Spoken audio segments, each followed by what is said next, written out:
Are you scared of the dark? What about your nightmares? Have you ever imagined yourself being dismembered? Help me! Just what is your capacity for fear?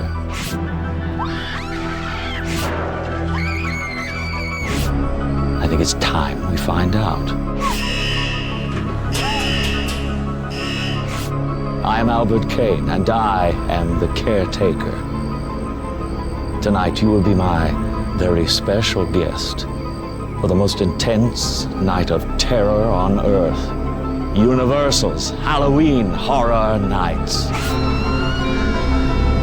Join me on a journey through your fears as I transform Universal's Islands of Adventure into one disturbing nightmare after another. Your time has come.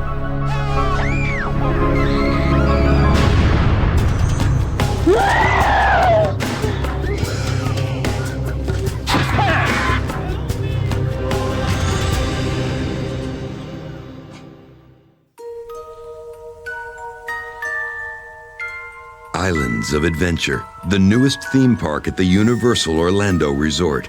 5 themed islands surround a lagoon. The attractions here allow you to defy gravity, brave the world's first inverted dual-track coaster, come face to face with a T-Rex, and scale buildings with Spider-Man in one of the most advanced attractions ever created. It is a thrill-seeker's paradise, exciting and terrifying. But that is nothing compared to what happens every October and November when the sun sets and a wickedness takes over Universal's Islands of Adventure. Evil arrives.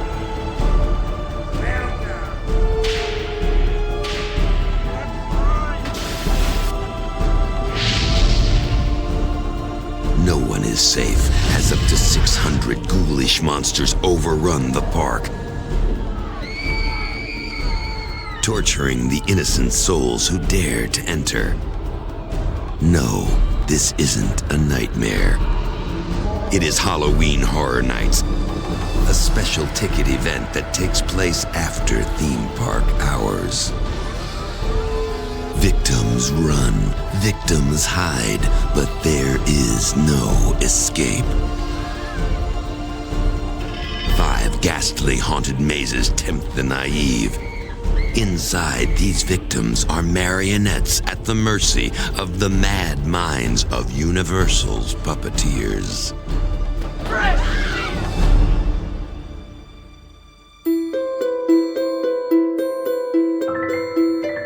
Halloween Horror Nights is one of the most professionally done attractions in the country. It's a highly detailed, high startle, high score event. Universal's reputation and resources make this one of the biggest horror-themed events in the country. One of the things that Universal Studios is able to do is budget. They're able to put a large amount of money into their events, into each one of their elements, their attractions. Another advantage Universal has is its history with horror. Long before Halloween Horror Nights wreaked havoc on theme park visitors, Universal Studios was making moviegoers squirm in their seats. Universal was known for its horror films, and it was also known that the horror films actually helped save Universal from financial disaster. Films such as Frankenstein, Dracula, The Mummy. But there's a big difference between watching a horrific event and living it. That is the challenge the designers of Halloween Horror Nights faced. Everything has to connect, so when a guest walks into that space, they feel like they've been transported to this kind of fantasy horror environment, that they can believe that for that split second that they are real monsters and they're going to come actually and interact with me. Of course, it doesn't hurt that their backdrop is a world-renowned theme park famous for its stomach-in-your-throat coasters. Islands of Adventure was a park designed around thrills and thrill rides. And Halloween Horror Nights, the event itself, is all about thrills and chills. Haunted house gives you the opportunity to experience what would happen to you in a violent situation safely. So that same target market that wants to go to a haunted house also wants to ride the roller coasters.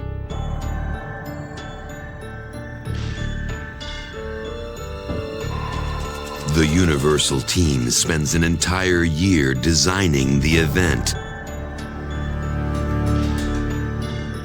And there are plenty of scares here to freak out even self-proclaimed tough guys.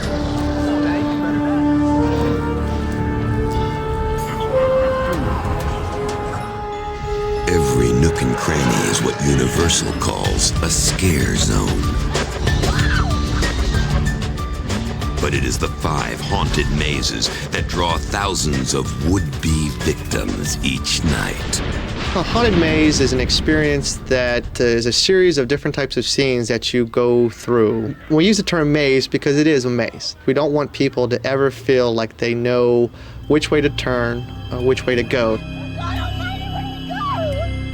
And one of the ways Universal makes the mazes believable is by developing a story. Some of the mistakes that we've come across over the years developing Halloween is taking the guest and not giving them the credit that they deserve. A theme is very, very important to the guest. They want to know why this maze is here, why this room is filled with bodies, why this creature is coming after me. Each maze is created around a core scare, which takes a basic human fear, like fear of the dark or fear of bugs, and magnifies it. This theory works. After all, everyone's afraid of something. Fear is something that is genetic, and everyone is afraid of certain things. But fear is also learned. So, Universal asks the ultimate question: what are you afraid of? Be careful how you answer, because they'll figure out a way to make it 10 times worse than your imagination.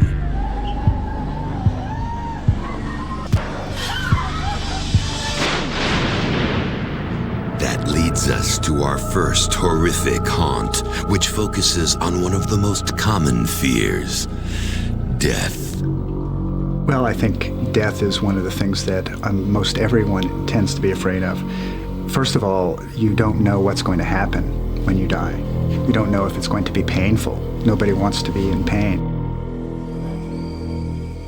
There's no place with more deathly scares than the caretaker's haunted mansion, Scream House.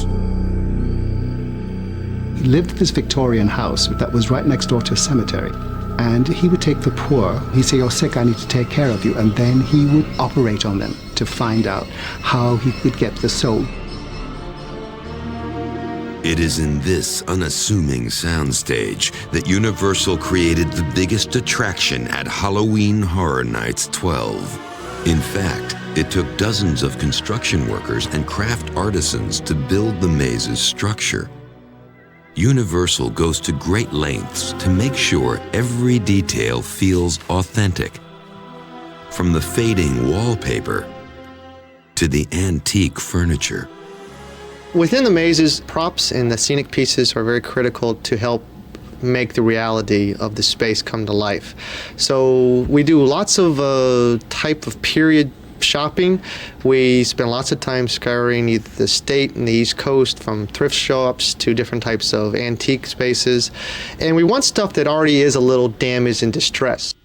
But you aren't going to be startled by a piece of furniture. No, it's the secret tactics Universal employs that makes your heart race.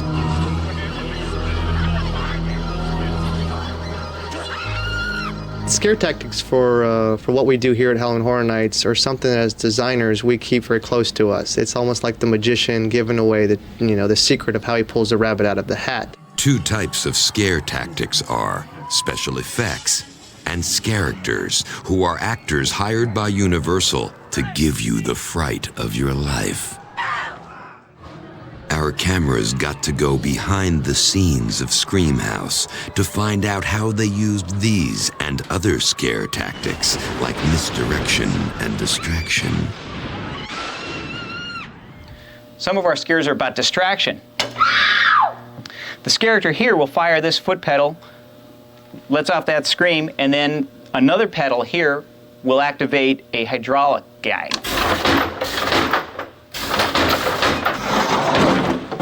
This is called a boo door.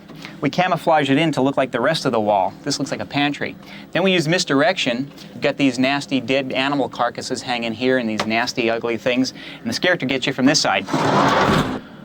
When we design our haunted houses, we try and bring our Scaracters at you from unexpected locations. Right now, it looks like you're 30 feet away from me, but thanks to this mirror gag, I'm right next to you, and that gives a good scare.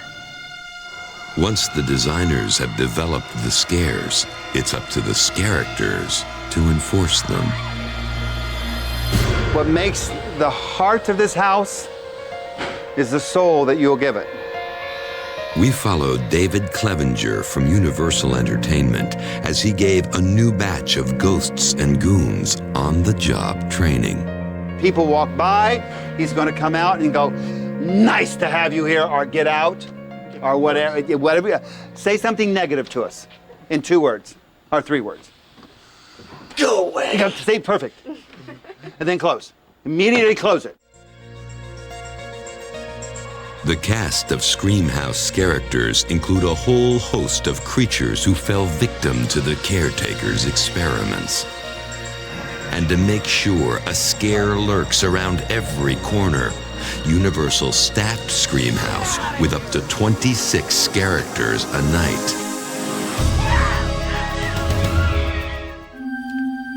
Scaracters aren't the only things scaring guests. Scenic pieces play a major role. But how do they keep all the visitors from fingering the props? What's this? Oh. Simple. Smear them with the gooeyest concoction you can find. Petroleum jelly. There are some props in Screamhouse that can't be seen. They're smelled.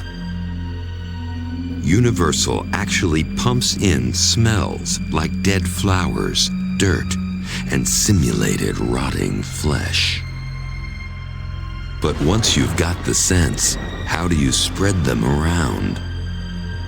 There's 2 different types of techniques that we circulate the smells within our houses. There's a high-tech version, which is something that's an actual smell machine that you can buy.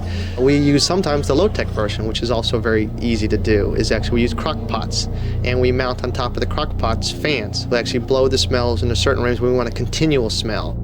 And there's one effect visitors would definitely miss if it wasn't there. Listen and see if you can guess what it is. If you guessed sound effects, then you're right. Let's hear that clip again with sound.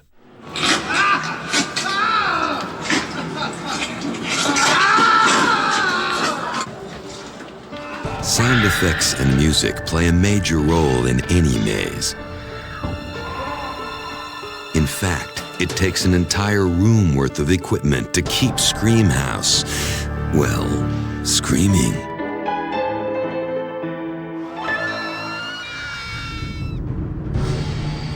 Now, lock your doors, close the blinds, and put the kids to bed. It's your turn to enter Screamhouse.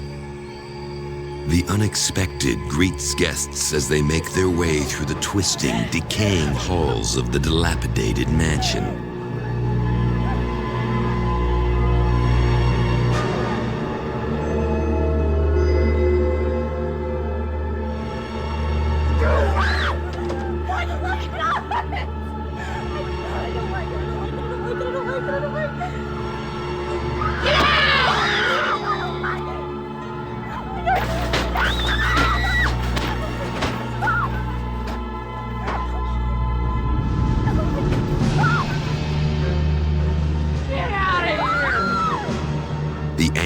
souls who fell victim to the caretaker's maniacal experiments take revenge on the innocent,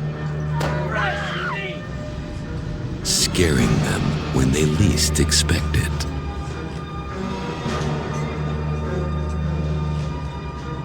Help me!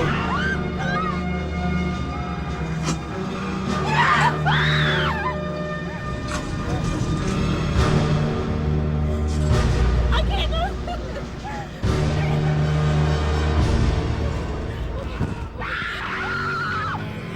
Body bags holding the not-so-fortunate and other obstructions block visitors as they try to escape their doomed fate.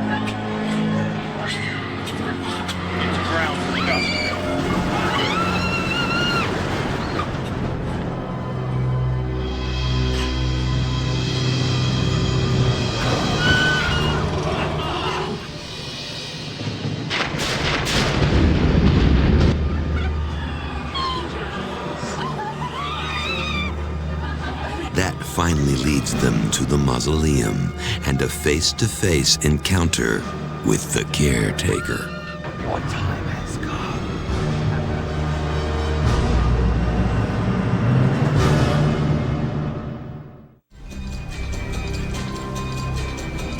Tens of thousands of gore-greedy guests haunt this annual event each night. Putting on an event of this magnitude takes an entire year of planning, with Universal creating new Halloween Horror Nights content each year. The design team starts working on next year's event right after the current one opens. Our cameras went into the restricted design area, where many Universal employees aren't even allowed. Back here in our art design department, we create Halloween.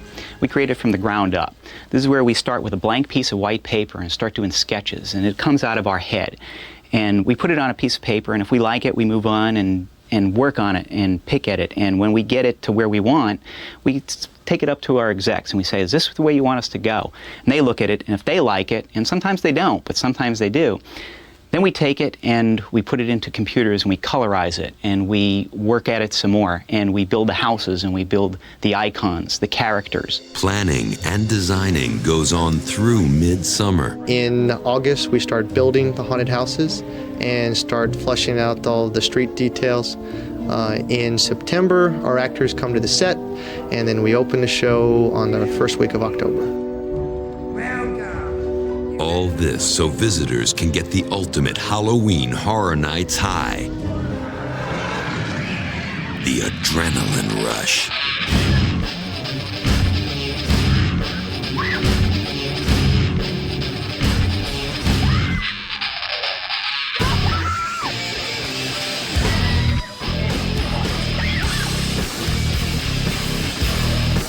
I think the event is successful because of the rush that people get from attending it. We get people who are looking for that adrenaline rush.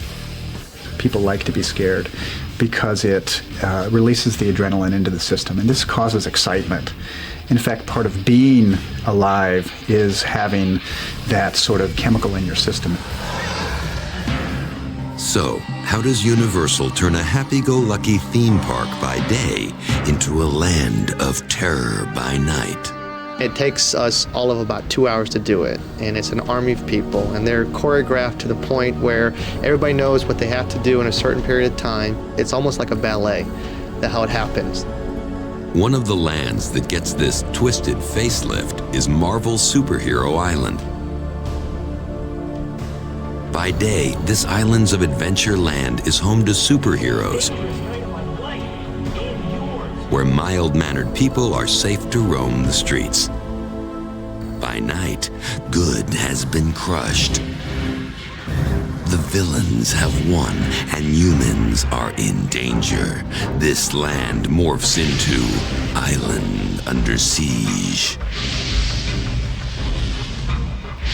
Carnage, which is the master villain of our island, basically is the master of the space. He's basically turned the whole island into kind of chaotic space. Overturned cars, smoke and fire, and mangled villains make Marvel's Superhero Island feel like nothing short of a theme park war zone.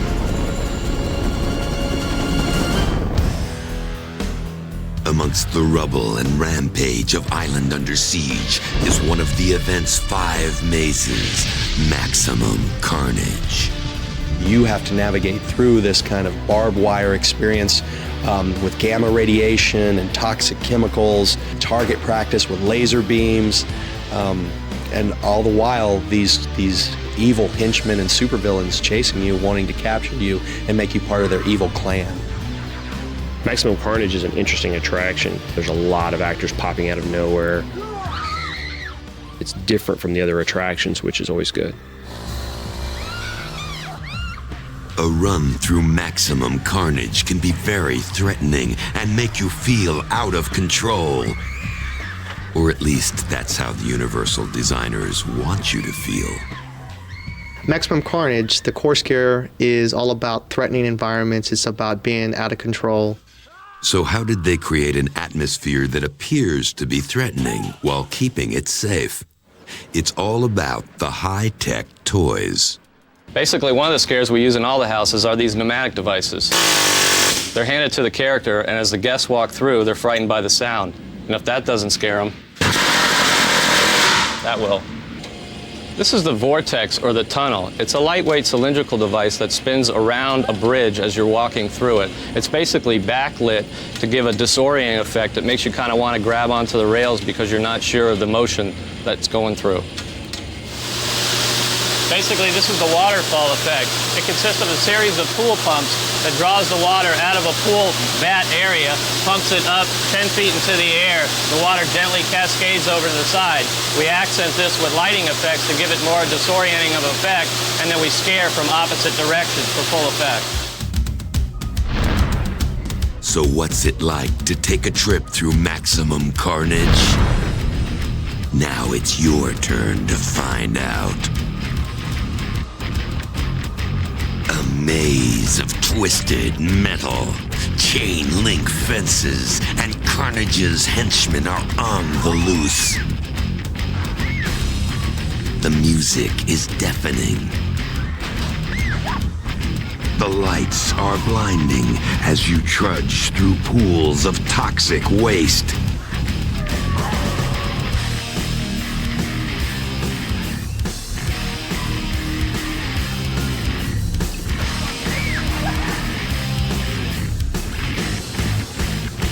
Tunnel disorients you, and then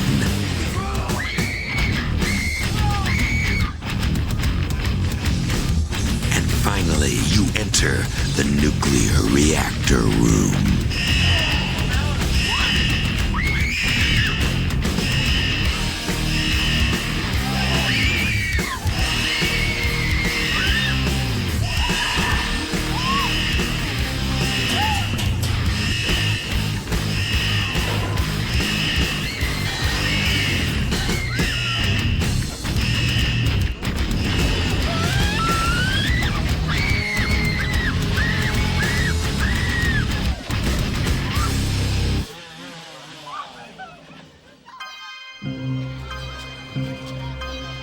After the uncontrolled chaos of Maximum Carnage, visitors are probably ready for the reprieve that Toon Lagoon, with its cartoon characters and splashy rides, promises. Too bad. We created a character called a Treek and Froon, which are characters that travel in pairs, and the characters are able to actually hide in the foam and pop out at you and interact with you. So we've littered basically the whole island with foam. Toon Lagoon doesn't normally look like a giant bubble bath, so where did they get all the suds?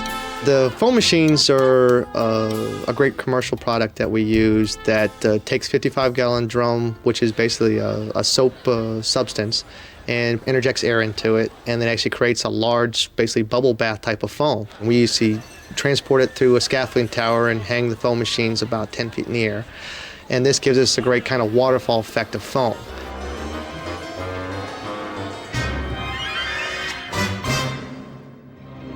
It's not all fun and games at this event. While multitudes of guests might mean mega success for Universal, it also creates a few challenges for the designers.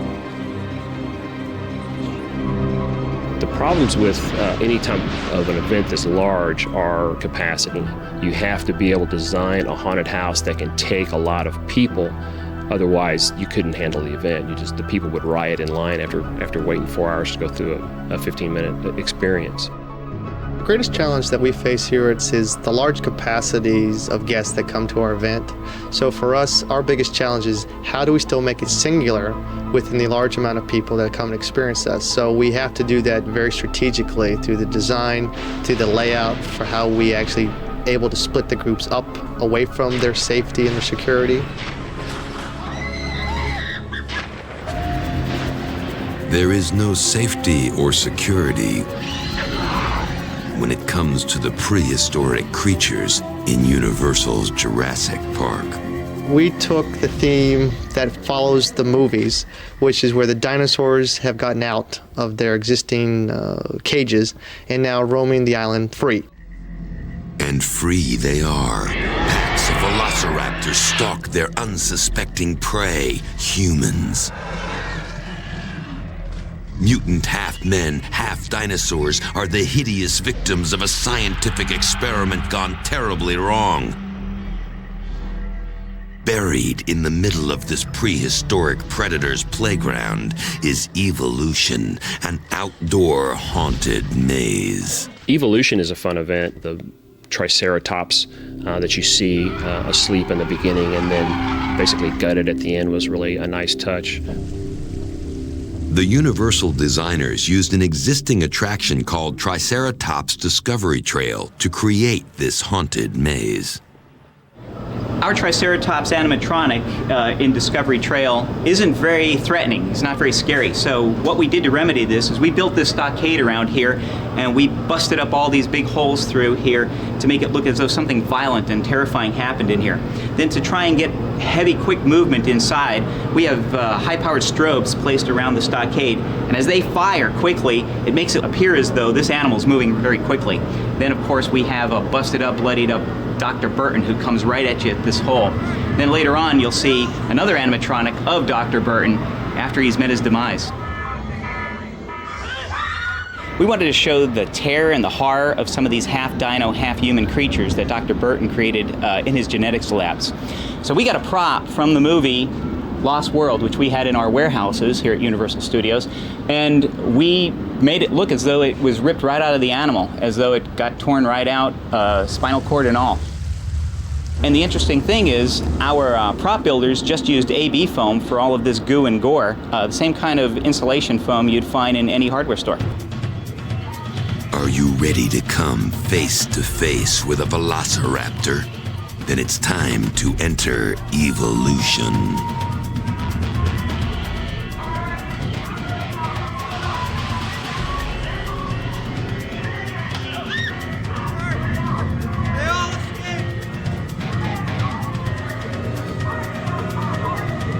There is little hope for you, considering the fate of Dr. Burton.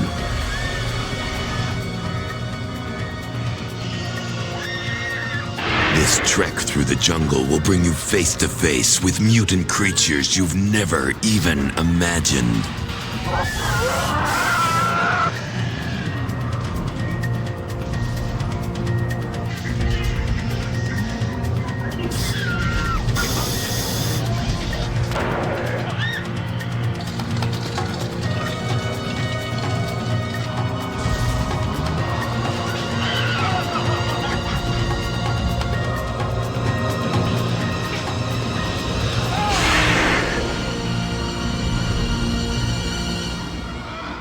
It's really scary. You don't know what to expect. There's something next to you, in front of you, behind you. You never know what's going to happen. And I thought it was a great experience. I loved getting scared, so I had a lot of fun. If marauding dinosaurs aren't disturbing enough, these performers look like they just stepped out of a sideshow. They are known simply as the freaks.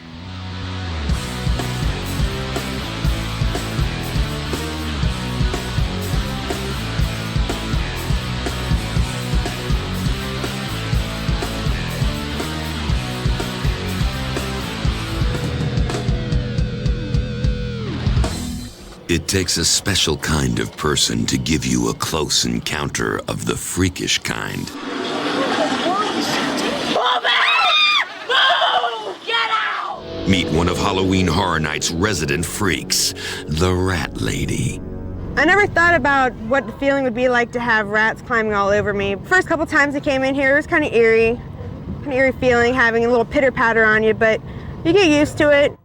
The life of a freak is risky business, but would you spend a night in a coffin full of rats? On any given night, we have about 30 rats in here.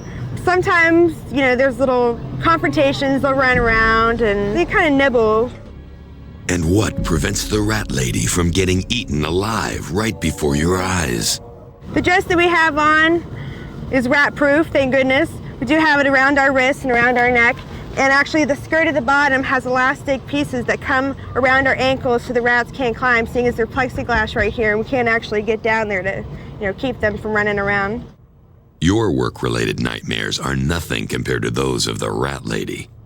I don't think that everybody could have this job, but if you don't mind rats and you don't mind actually getting nipped every once in a while, it's really not that bad. You know, what other job can you get paid to, you know, lay down and scare people with rats?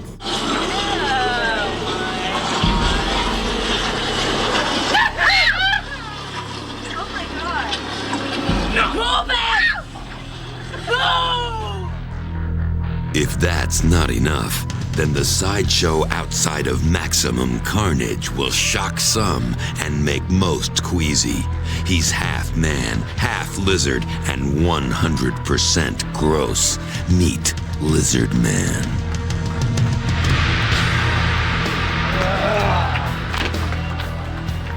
This freak gives new meaning to the word grotesque, with over 700 hours of tattooing covering his body, Teflon ridges grafted to his skull, teeth filed to points, and a forked tongue.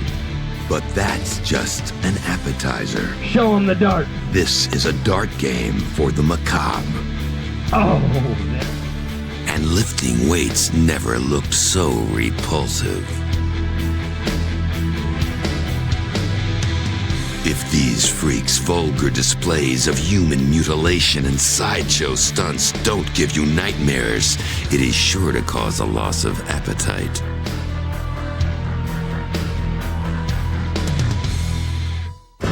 From a freak show to a hot TV show, pop culture is one way the Universal team gets inspiration for haunted mazes. When we start developing Halloween, one of the things that we do is we take a look at what society is scared of. What's the newest trend? A good example this year is reality-based. That brings us to our last maze, Fear Factor, which was based on the reality TV series of the same name. The brand Fear Factor is synonymous with gross, nasty, yucky, slimy elements. So we took all of those elements and said, let's put them in a maze, turn the lights out, and then have them navigate it in the complete darkness. Fear Factor puts the creepy, crawly, gross, and gooey in a darkened maze.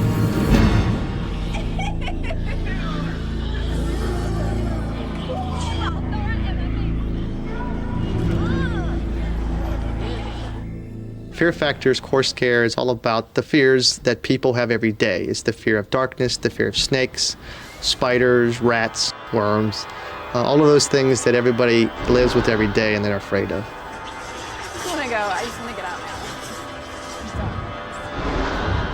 now. There's many reasons to be afraid of insects and creepy crawlies. I think that much of that comes from childhood. You learn as a child that there's something scary about them. You see a spider and someone goes, ah, ew, and that teaches you then there's something to be afraid of.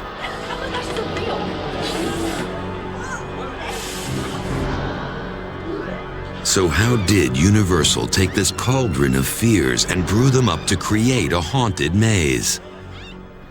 We're here in the worm room, and as you can see, what we've done is taken these lengths of rope, put gummy worms on, fishing lures, we've got these little snakes, and in the dark, these are going to feel like real worms, which are really going to play on people's fears. You're going to be walking through here and getting these gooey things on you. It'll really mess with people's minds.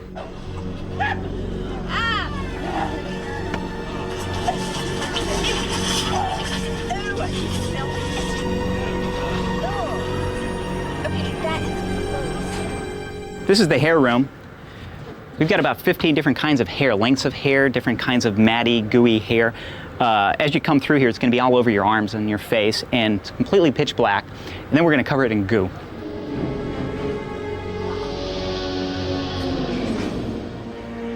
I'm backstage with one of our special effects here. This is the shock drop bridge. As people come through, a scare actor will be hitting this foot pedal, dropping that bridge 2 inches into complete darkness.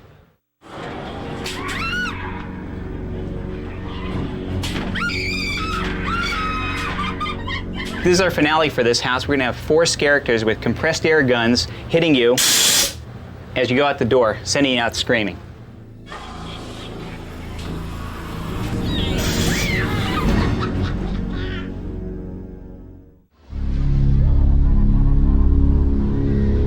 To instill fear in park guests, Universal employs approximately 600 scare-actors who make it a perilous adventure for those who brave the event.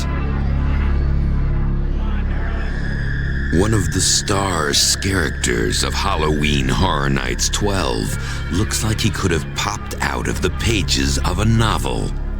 Meet Nightmare. This menacing monster was the brainchild of the Universal Dream Team.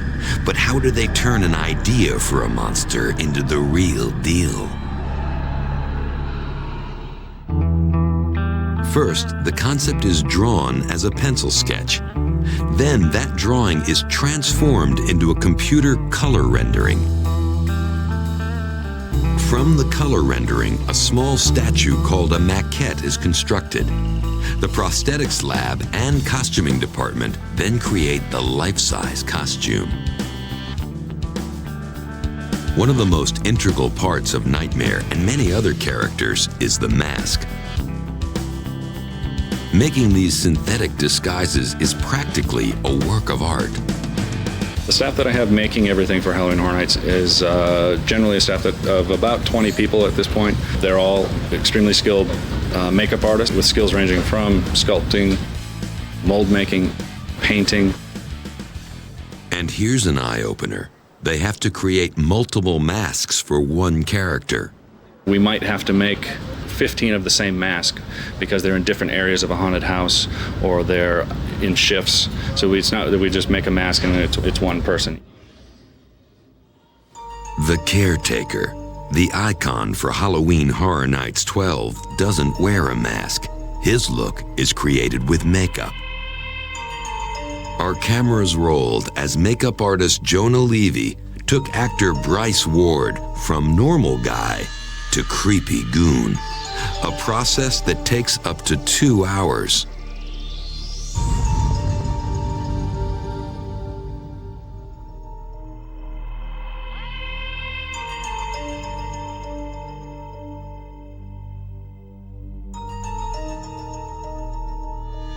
We bet you won't see a makeover like this on any other show.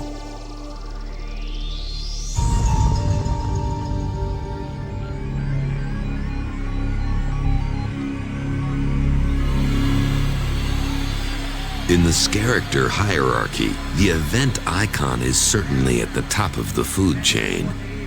But there are other roles that many people are chomping at the bit to play. In fact, this character role is so prestigious, many people vie for it each year. This elite group of characters has the ability to send visitors running for their lives. Meet the few, the proud, the chainsaw characters.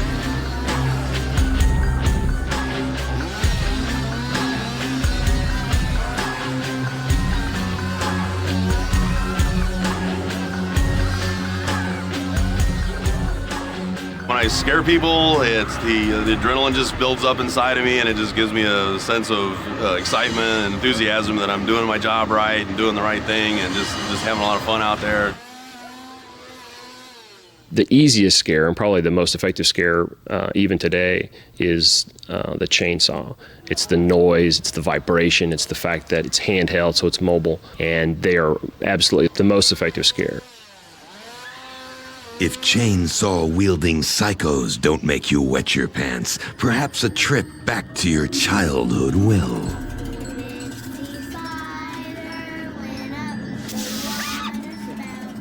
The core scare in Scary Tales 2 is childhood fears of fairy tales. You know, when you were growing up, all of us had the fears of the monster underneath the bed. I think that, first of all, fairy tales, to begin with, are kind of frightening. They've taken the somewhat frightening fairy tales that we're all familiar with and made them truly disturbing. So we get that a crazy Alice is pretty creepy, but aren't you wondering, how do they come up with this stuff? We went back to research material where we took Grimm's fairy tales and all of the little morality plays that we hear as kids. We took those characters, and as much as our audience has grown up, we took those characters and said, what if they grew up along with our audience? Of course, to create a scary tale, you need some scary characters. A lot of the characters work with their space too, so they kind of either contrast their environment so they stand out as a pivotal focus, or they kind of blend in a little bit. Our cameras got to go into Universal's wardrobe department as the actors were fitted for their Scary Tales costumes. One of the costumes may look out of place amongst the pigs and princesses. It's a black and white costume that actually works with the Scary Tales set to create a scare tactic called camouflage. So when you walk through Scary Tales in the psychopath room, we have a series of patterns that actually provide you camouflage. And we've dressed the character in this space that looks exactly like the wall. You feel that the wall can't attack me, it's very safe. And suddenly for a split second, you realize that you do have somebody in your space, but you can't focus on them because of the strobes, and now we've been able to scare you. Are you beginning to feel like Alice after she followed the white rabbit into a world of bizarre creatures? Not yet? Then it's your turn to enter Scary Tales 2.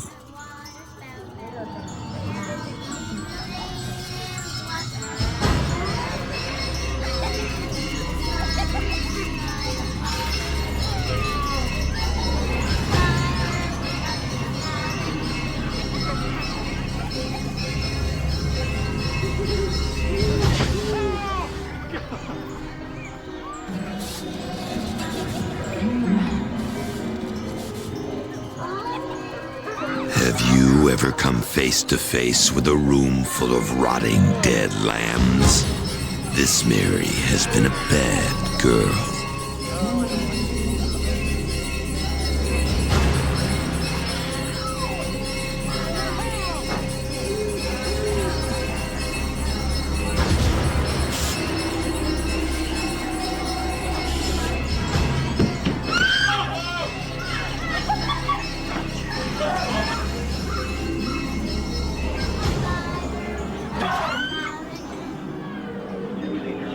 It seems this grandma didn't get eaten by the wolf.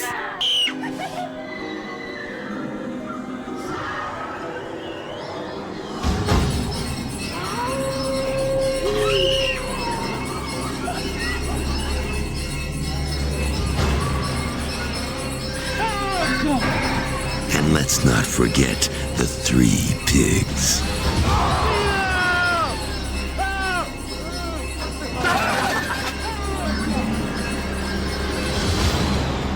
My favorite haunted house was Scary Tales because it couldn't see what was happening, and the people were in it were like really like energetic and like scary, and they jumped out at you from all different corners, and yeah, and somebody would get scared like right in front of you, and then you'd walk by and they'd scare you and still be scared. Some of the attendees of Universal Orlando's Halloween Horror Nights are die-hard fans that take Halloween very, very seriously. I'm a Halloween Horror Nights fanatic. I track it all year on the computer. I look at different websites to try to find out as early as possible what the new logo is going to be. I collect shirts, hats, pins, buttons, shot glasses, ashtrays. I have shirts from every year. I have at least, I think I have 40 shirts. I have almost anything you could want from Halloween Horror Nights, I probably have it. So what can these fans and others expect to see at future Halloween Horror Nights? The future for Halloween Horror Nights is very big, I think. This is an event that started with one weekend at Universal Studios Florida, our first theme park here in Florida, and we've now moved it to Islands of Adventure.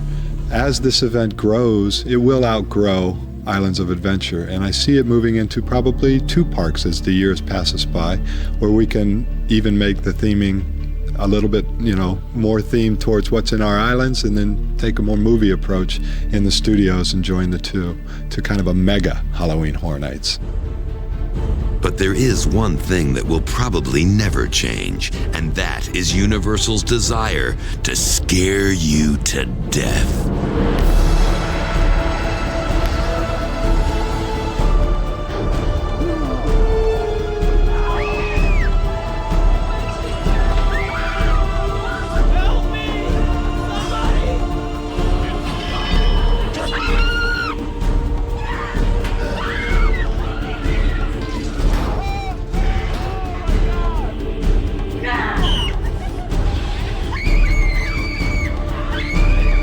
One of the best things a guest can tell you, a compliment we love to hear as well, I'm scared, totally out of my wits. Just like, I can't believe it, it was just wonderful, I gotta come back for more. And you go, good, you're sick, we want you back for more.